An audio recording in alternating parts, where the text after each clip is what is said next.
കളിക്കളത്തിലെ പരിക്കുകളെ ഇനി പേടിക്കേണ്ട. എല്ലാവിധ സ്പോർട്സ് ഇഞ്ചുറികൾക്കുമുള്ള സമഗ്ര പരിഹാരം ഇവിടെയുണ്ട്. ABC orthopaedic hospital, near Kairali theatre, Calicut road, Manjeri.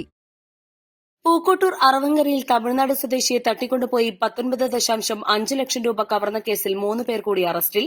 Kannur സ്വദേശികളായ വെള്ളാർവെള്ളി കുന്നുമ്മൽ വീട്ടിൽ വൈശാഖ്, തോലമ്പ്ര പത്മാലയം വീട്ടിൽ സന്ദീപ്, തോലമ്പ്ര വട്ടപ്പൊയിൽ വീട്ടിൽ രതീഷ് എന്നിവരെയാണ് മലപ്പുറം ഡിവൈഎസ്പി നന്ദഗോപന്റെ നേതൃത്വത്തിലുള്ള പ്രത്യേക അന്വേഷണ സംഘം കണ്ണൂരിൽ വെച്ച് പിടികൂടിയത്. 3 പേരെ കൂടി അറസ്റ്റ് ചെയ്തതോടെ കേസിൽ പിടിയിലായവരുടെ എണ്ണം 10ആയി. മധുരൈ അഴകർ നഗർ സ്വദേശി ആർ ബാലസുബ്രഹ്മണ്യനാണ് പണം നഷ്ടമായത്. പൂക്കോട്ടൂർ അറവങ്കരയിൽ കഴിഞ്ഞ വർഷം മാർച്ച് 16 പുലർച്ചെ 5-നാണ് സംഭവം. പണം തട്ടാൻ നേതൃത്വം നൽകിയ മുഖ്യ സൂത്രധാരന്മാർ ഉൾപ്പെടെയുള്ളവരാണ് ഇപ്പോൾ പിടിയിലായത്. കേസിൽ ഒരു പ്രതിയെ കൂടി പിടികൂടാനുണ്ടെന്ന് പോലീസ് അറിയിച്ചു. ഇയാൾ പെരിന്തൽമണ്ണയിലെ സ്വർണ്ണ കവർച്ച കേസിലും പ്രതിയാണ്. മധുരയിലെ ജ്വല്ലറിയിലെ മാനേജറായ ബാലസുബ്രഹ്മണ്യം സുഹൃത്ത് ഗോപാലകൃഷ്ണനോടൊപ്പം സ്വർണം വാങ്ങുന്നതിനായാണ് പൂക്കോട്ടൂരിലെത്തിയത്. ബസ്സിറങ്ങി നടന്നു പോകുന്നതിനിടെ 2 കാറുകളിലായി എത്തിയ സംഘം ബലമായി കാറിൽ കയറ്റിക്കൊണ്ടുപോവുകയായിരുന്നു. പ്രതികൾ രക്ഷപ്പെടാൻ ഉപയോഗിച്ച ഇന്നോവ കാർ പോലീസ് നേരത്തെ കസ്റ്റഡിയിലെടുത്ത് കോടതിയിൽ ഹാജരാക്കിയിരുന്നു.